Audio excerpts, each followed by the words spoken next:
Everything has a breaking point. Everything. Everybody's strength has a limit. Everybody has a limit. There's no sign on us. There's no tag on us. There's nothing written on our forehead. Where your limit is might not be where my limit is. Where his limit is might not be where her limit is. But everybody has a limit.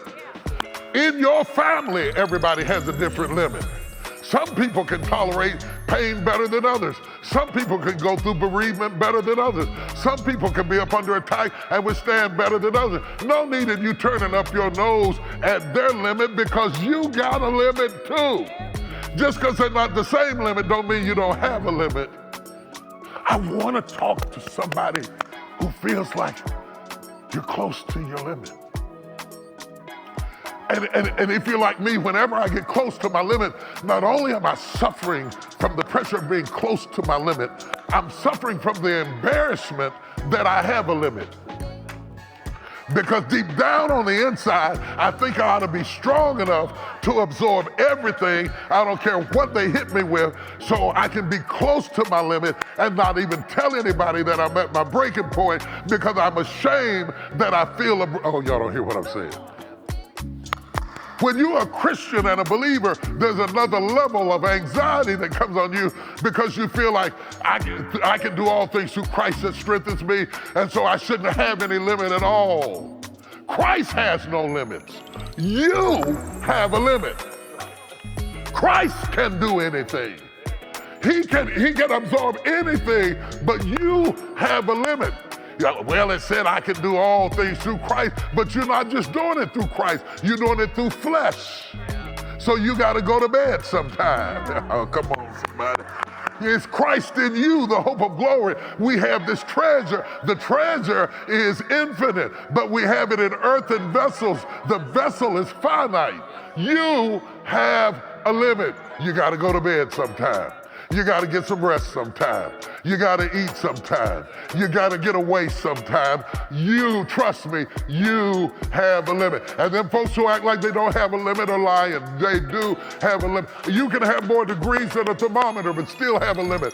You can have more talent than anybody in your city and still have a limit. A lot of times when you're talented, people see your talent and they think you have no limit because you have a talent. Those are two different things. My talent is not me. Feel like I'm helping somebody today.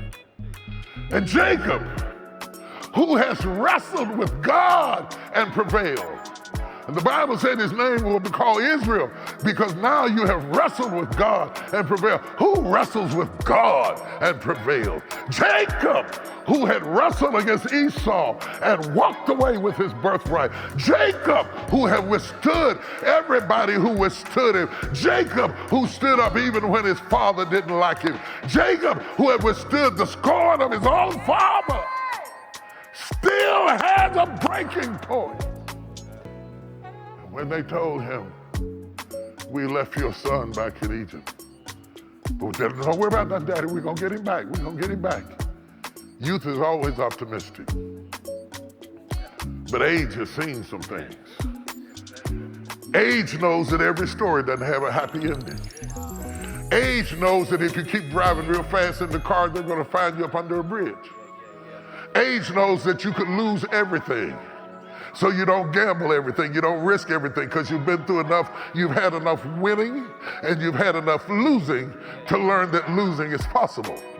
I told you that Jacob had had a series of winnings, but he's also had a series of losings. He has lost a lot of things. He loses his wife, the love of his life, the one that he's labored to have. He loses her after laboring 14 years to get her. He loses her. First, she's barren, and then she has a child, and then she has another child. And the birth of that last child killed her. He lost the love of his life. He's taken some real blows in his life. To finally find the love of your life, number one, that's the miracle, number one. To find somebody that you can love for a lifetime is a gift from God. And then to have her die on the road to Ephrata. While they were just a few miles from Ephrata, she gasped and died and pushed and gave birth to a son that would be called Benjamin.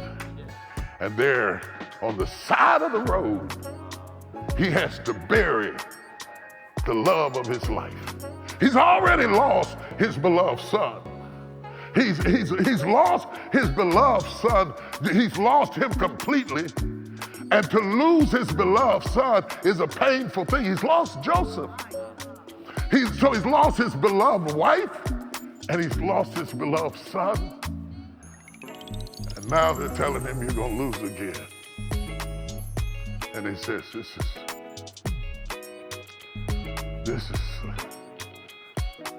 is too much.